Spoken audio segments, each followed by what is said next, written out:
Hello students, आज का हमारा टॉपिक है Newton second law is real law of motion.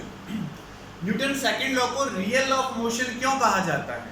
ठीक है, तो क्वेश्चन की फॉर्म में भी कई बार पूछा जाता है why Newton's law is real law of motion. तो इसका आंसर होगा Newton second law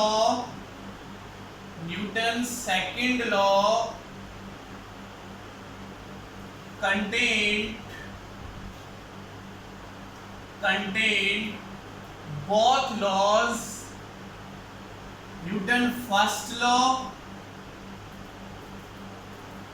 and third law. That's why Newton's second law is called real law of motion. Newton second law में हमारे दोनों लॉ कंटेंट होते हैं, first law भी and third law भी कंटेंट होता है, तो इसीलिए बोला जाता है न्यूटन सेकंड लॉ को रियल लॉ ऑफ मोशन। तो ये चीज मैं प्रूव करूंगा। फर्स्ट पॉइंट हम लेकर चलते हैं, Newton second law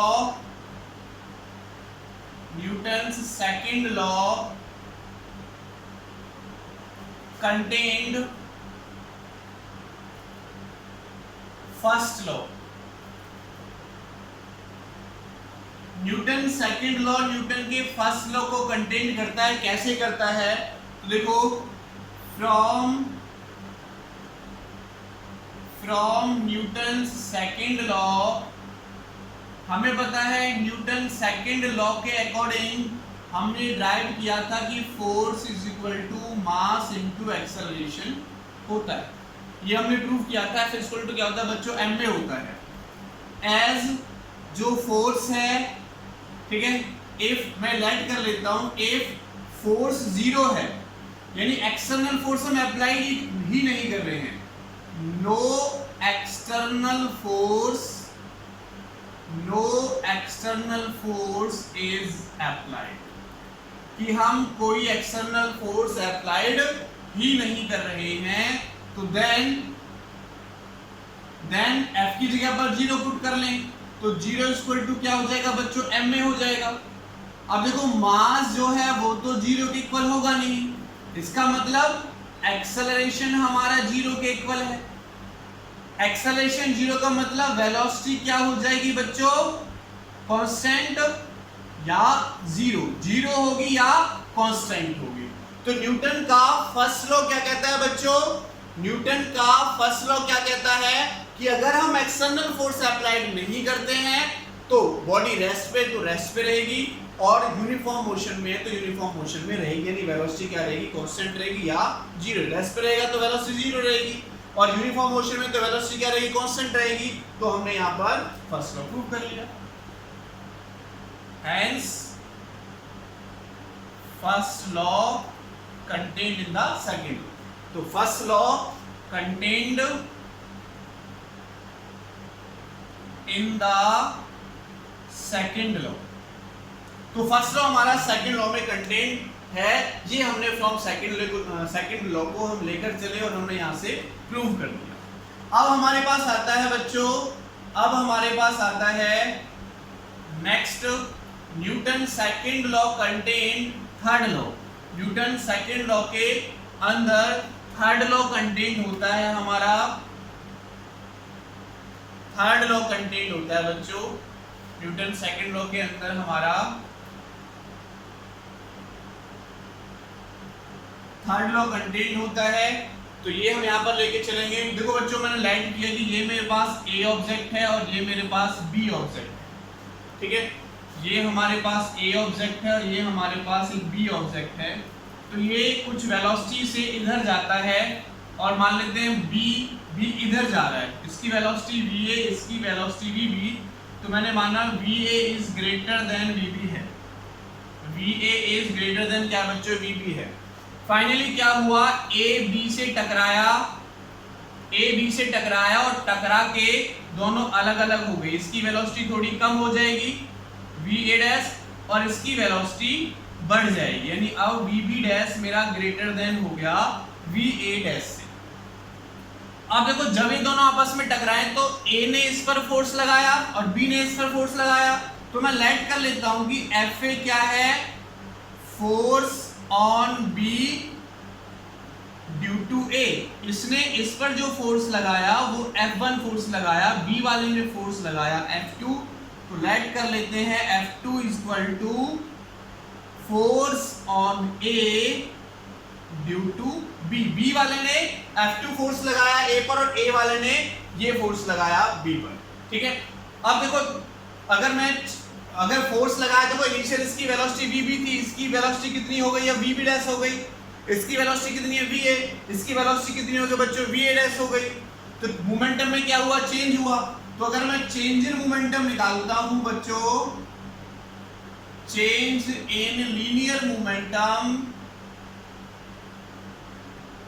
change in linear momentum of A, तो क्या होगा बच्चों, change in linear momentum of A अगर मैं निकालता हूं तो चेंज इन लीनियर मोमेंटम किसके इक्वल होता है, फोर्स इनटू टाइम के इक्वल। तो ए पर कितना फोर्स लगा F2, और मान लेते हैं ये जो कांटेक्ट रहा वो डेल टी स्मॉल टाइम के लिए कांटेक्ट रहा, तो ये फोर्स आ जाएगा जो ए में चेंज इन मोमेंटम हुआ।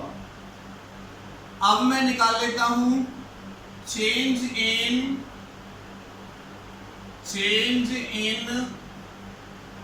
Linear momentum of B. अगर मैं बी में चेंज निकालता हूं लीनियर मोमेंटम का, बी में चेंज निकालता हूं तो वो क्या हो जाएगा बच्चों, F1 इंटू डेल टी, क्योंकि बी वाले पर जो फोर्स लगा वो कितना लग रहा है, F1 लग रहा है, तो उससे और स्मॉल टाइम के गया तो चेंज इन मोमेंटम ये हुआ। अब अगर मैं टोटल चेंज इन मोमेंटम निकालूं, total change in linear momentum या मोमेंटम, जिसको मैं dp का नाम दे रहा हूं, तो dp क्या हो जाएगा, a में कितना चेंज इन मोमेंटम हुआ प्लस b में कितना चेंज इन मोमेंटम हुआ, यानी F1 into del T plus F2 into del T.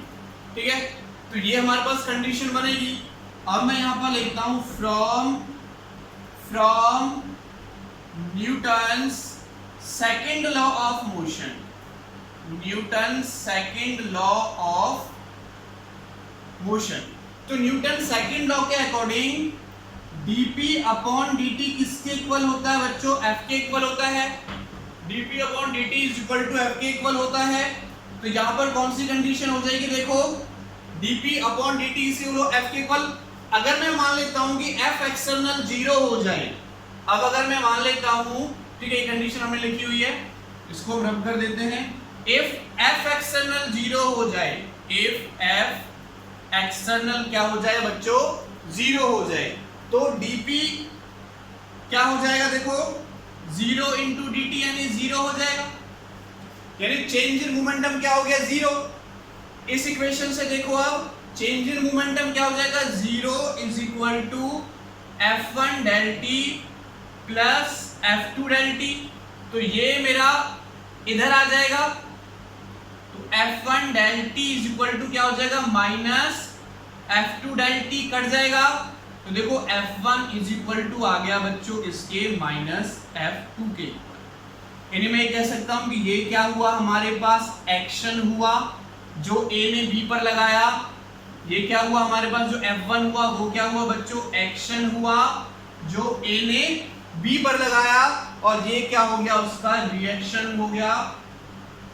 Action equal to reaction होता है, अपोजिट डायरेक्शन में हुआ। ठीक है, एक्शन जितना फोर्स हमने लगाया उसके अपोजिट डायरेक्शन में ये निकल कर आ जाएगा। अगर मैं इसको वेक्टर क्वांटिटी लेकर चलता हूँ तो फोर्स को सबको आप वेक्टर क्वांटिटी लाइक कर देते हैं, लाइक नहीं यहाँ पर लिख देते हैं, मैग्नीट्यूड नहीं लेके चलते, वेक्टर क्वांटिटी ही लेकर चलते हैं। तो ये हमारे पास बच्चों निकल कर आ जाएगा action equal to reaction, Newton third law of motion. Thank you so much.